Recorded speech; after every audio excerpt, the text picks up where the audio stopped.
Hello, I'm Kathy Bennick, and this is a segment of Just Saying, which is our commentary of the day on subjects as they arise.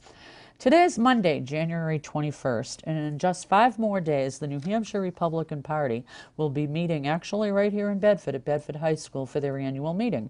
And the biggest thing, probably, or I would say most assuredly, that will come out of that meeting is the election of a new New Hampshire Republican Party chairman.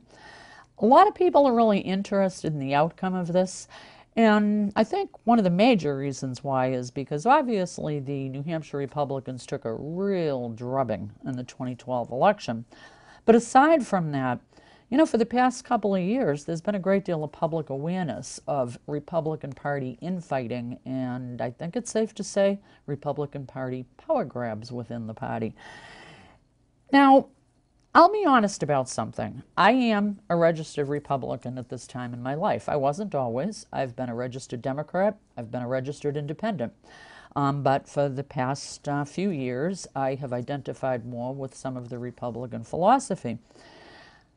Now, I believe that my regular show, the Tell It Like It Is show, I believe that my watchers of that show know that I really do try to be fair, and I've not played party politics or favoritism by party candidates and such. From I think it was May all the way through to the final elections in 2012, I interviewed lots and lots of candidates on both sides, Republicans and Democrats, at different levels of government, the most important state offices and the most important county offices. And I would say, with the exception of Carol Shea Porter, every single candidate was very pleased and felt as though they had been treated fairly and that I had not shown any bias. And basically, I try to be the same in my personal life as I was on that show. I'm not a slave to the Republican Party. I don't agree with every one of their platform pieces. I don't necessarily support every single Republican candidate because they have an R beside their name. As I said, I'm not a slave. I will not let any person dictate what position I will take or what candidate I'll support. And as a matter of fact, during this election cycle, I did vote for a Democrat. And I voted for that particular Democrat because I felt that particular person was offering more and would do a better job in the office that that person was seeking. So I suppose to diehard Republicans, I'm a traitor, but they can say what they want. I really don't care. I'm true to myself, more so than I would be to the dictate of a party boss, if you want to put it that way. Well, anyway, as I said, I'm very interested in who turns out to be New Hampshire Republican chairman. I think most Republicans in the state are, and I'm sure Democrats are interested as well, and we'll be watching very closely. And some of the reasons for that is because of the huge Republican failure in New Hampshire in 2012. The party did not correctly define party principles and issues. It didn't set the agenda, but it allowed the agenda to be set by the opposing party. Certainly, the Republican Party lost women voters in droves this time. Absolutely failed at reaching young and newer voters. In my opinion, and I think most people's, the New Hampshire Republican Party failed miserably at the use of new technology available to political campaigns today. And quite honestly, I think the New Hampshire Republican Party failed very sadly in supporting their own Republican candidates with manpower, with visible support, with dollars, and so on and so forth. Because I was and am interested in who will win this race, I did have interviews on the Tell It Like It Is show with both candidates for the position. Jennifer Hahn, who is a longtime Republican Party activist and a former congressional candidate. In fact, she ran for Congress twice. And Andrew Hemingway, who is younger and consequently newer to party politics, but who has been pretty much judged as a rising star and certainly has made a name for himself and has a huge online presence, really did some outstanding things in terms of raising money online and doing some tremendously successful viral political campaigning. Both of them are very intelligent. Both of them obviously are committed to the party and to the potential of taking on this job, a non-paying job. Both of them are very articulate. I'll tell you what my personal view is.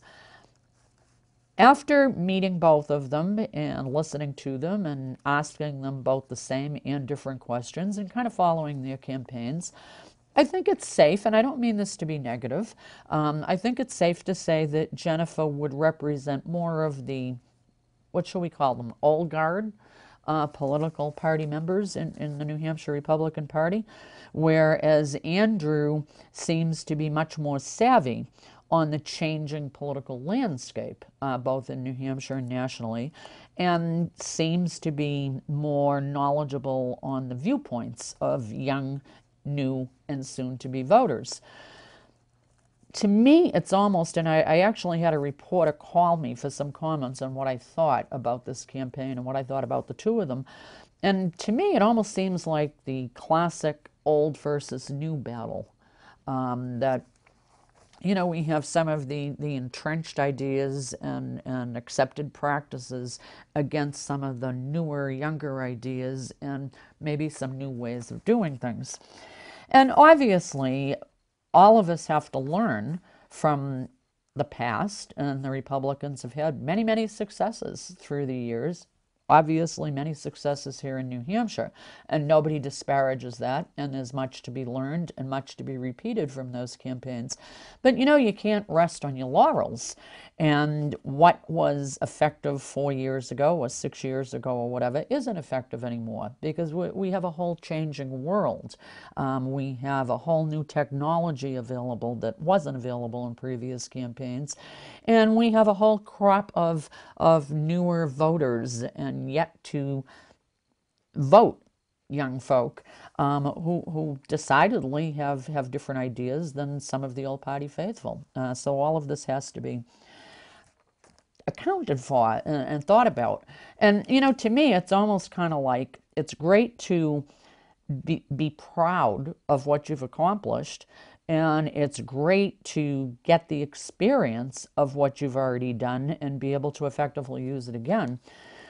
But you can't go too far with it. You always have to have an open mind to the new. I guess what I'd say is, you know, all of us know the former high school football hero who, at the age of 60, is still describing the big moment of his life as the day that he had the touchdown and everybody in the stadium cheered. Or the former senior class beauty queen or most popular girl who many years later is still of the theory that with the right push-up bra and the newest trend in lipstick is still a beauty queen. You know, you have to move forward. Okay to look back, but you still have to look forward. Well, in any event, here we are, and it's only 5 days till the election, and the race has turned nasty. And you know, I've been watching it, I've been listening, I'm on everybody's email lists, both candidates, the party, the county, the local Republican Party, and so on. And I'm analyzing everything that I'm getting, and I don't think I'm being unfair in saying that the nastiness seems to be coming from the establishment, so to speak, the Republican Party establishment here in New Hampshire. And it seems to be kind of tied into the old school tactics that were used during campaigns that, as we all know, sometimes could get a little crazy. I'll point to an email that was sent out to everybody in the Republican delegation that will be at this meeting. It's, I think, 504 people. By a gentleman named Bruce Perlow. And he was the former Grafton County Republican chairman for 4 years. I don't know the man, I've never met him. But on January 18th, he sent out an email expressing his endorsement for Jennifer Hahn. Nothing wrong with that. Both candidates have had multiple emails go out like that from various people in the party around the state endorsing them. And he opened up saying that the Republican Party, quote, is the inclusive party of bold ideas, end quote. And he went on to say what he felt was important for the next chairman in terms of characteristics and abilities and such. And he kind of ended up that portion of it saying that We need someone who's been active in party affairs and understands the people involved, not one who is given lip service and does nothing." End quote. And he proceeded to do a pretty strong, and I would say personal attack on Andrew Hemingway. He also noted that the chairman needs to encourage good candidates to run, to be able to raise funds, to develop a ground game, and to use the social media. But as I said, he then kind of attacked Hemingway on all of those points. And of course, those are some of the points that people are looking at Hemingway as being stronger at.